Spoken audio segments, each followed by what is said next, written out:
Are Fantasmic Dining Packages really worth it?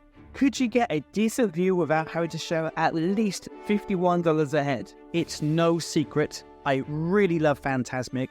What a show. Mickey lets his imagination run wild. And sometimes he needs to step up to be a hero. If you've never been, you're in for a real treat. And if you've seen it before, well, you know how good it is. But how would you feel sitting in an area with a massive pole in the way? And is the food any good too? As Disney travel planners, we decided to put this to the test. And there's only one way to find out. No, not a fight. We did a split test. One night we queued and sat in the regular viewing area, and on the second night, we did the dining package and sat in those seats. And to make it a fair fight, we went on days when Hollywood Studios was rated as 5 out of 10 on our crowd calendars. If you book your trip to Orlando with us, you'll get personalised park planners, letting you know the best days to visit each park. Plus, a stack of extra tips and tricks too. This can save you around 3 hours a day. If you want to spend less time queuing and more time having fun, get in touch to start planning your Walt Disney World holiday. All the links are in the show notes. So how much better are the seats really? And is the dining package really worth it? My name is Martin, I'm a former Disney cast member, and now I help people like you have better holidays to Orlando.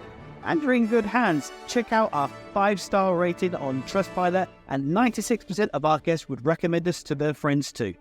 Plus, stay tuned to the end to find out what I really think about Ogre's Cantina in Galaxy's Edge. Let's start with the night when we didn't have the dining package, but we still needed to eat. I've been trying out the best kids meals for adults at Disney. It's for a new series of videos that will be available just to guests who book with us. So I decided to try out Woody's Lunchbox. I'm guessing the Imagineers that named this restaurant didn't know who Linford Christie is. Well, anyway, I had the kids' turkey sandwich with a side of potato croquettes and tomato soup.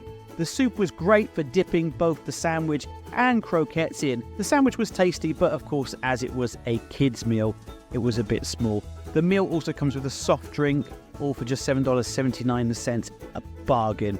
And yes, adults can order those kids' meals, just mobile order ahead and save a little bit of time too. Some nights there are 2 shows, and tonight there was a showing at 9 p.m. and 10:30 p.m.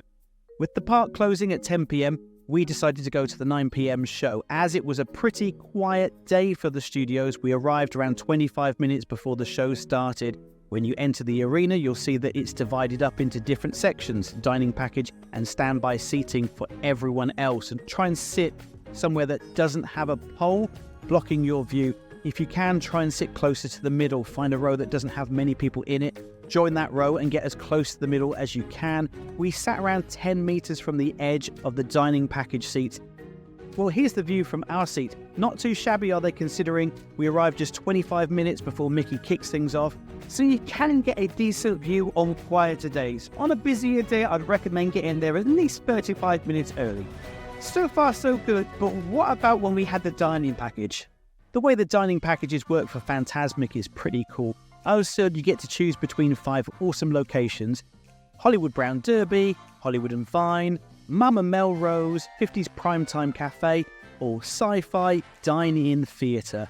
The great news is that the Fantasmic Dining Package is available on Disney Dining Plan. If you're on the plan, I'd recommend going to Hollywood Brown Derby or Hollywood and Vine. And the price of the Fantasmic Dining Package includes a complete meal for each person. You get one main meal, plus the choice of either a starter or dessert, and a non-alcoholic drink. If you opt for a buffet, it works just like a regular buffet and includes a drink. This way, you get a great meal and a fantastic show experience all in one package. Now, here's the best part. You don't have to have dinner and then go straight to the show. You could have lunch or even breakfast at Hollywood and Vine, then head back to your room for some nap or pool time and return to Fantasmic in the evening. This is especially great for families with younger kids, as the single showing on some nights is at 9 p.m, which can be tough if the little ones miss their nap. So plan your day with some downtime and make the most of your magical evening. Once you've picked your restaurant, you'll need to make an advanced dining reservation through My Disney Experience. If you've booked with us, we'll show you how to do all of it or can do it for you. Coming up next, I'll share with you which restaurant we picked, if it was good, and where we sat for the show. So stay tuned for that. But first, please like this video and comment below. It really helps us to get these videos out to as many people just like you as possible. Now, I love a themed restaurant and you can't go wrong with a burger. So, of course, we went to Sci-Fi Dine-In Theatre. It's a really cool concept for a restaurant. We're going back to the 1950s and what could be more classic Americana than a drive-in movie theatre. When you step inside, you're actually entering a soundstage.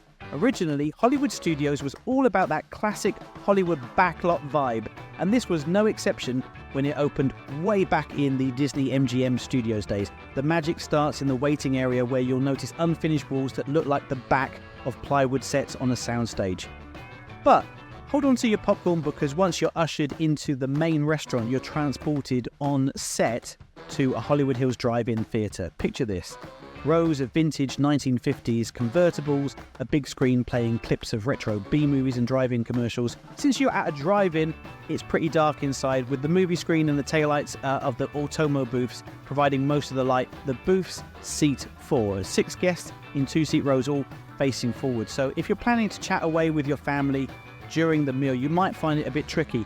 But hey, that's part of the charm. You're at a drive-in, so naturally the menu is packed with classic Americana favourites.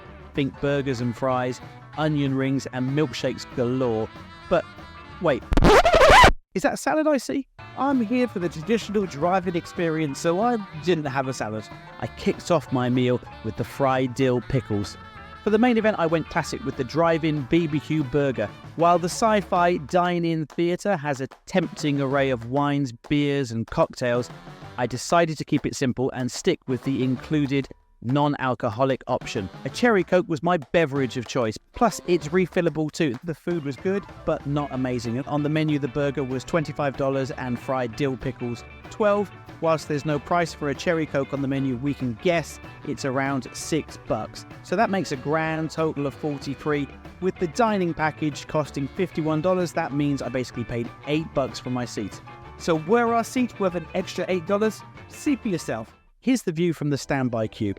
And now from the dining package seats. Like before, we got to the arena 25 minutes before showtime again and thought the seats were fantastic, right in the center. Honestly, there aren't many bad views because of the way the show is set up. And now, do I think it's worth it? I'd only booked the Fantasmic Dining Package at Disney World again. If 1, we were planning on eating at one of the restaurants anyway. 2, it was a busy time of year, like Easter or Christmas. And 3, if I was on the Disney dining plan. Otherwise, you might not need the package to enjoy a great view of the show.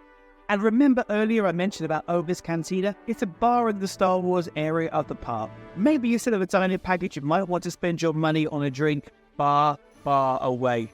I'm sorry for this terrible joke. So check out this video all about what you can expect in Oga's.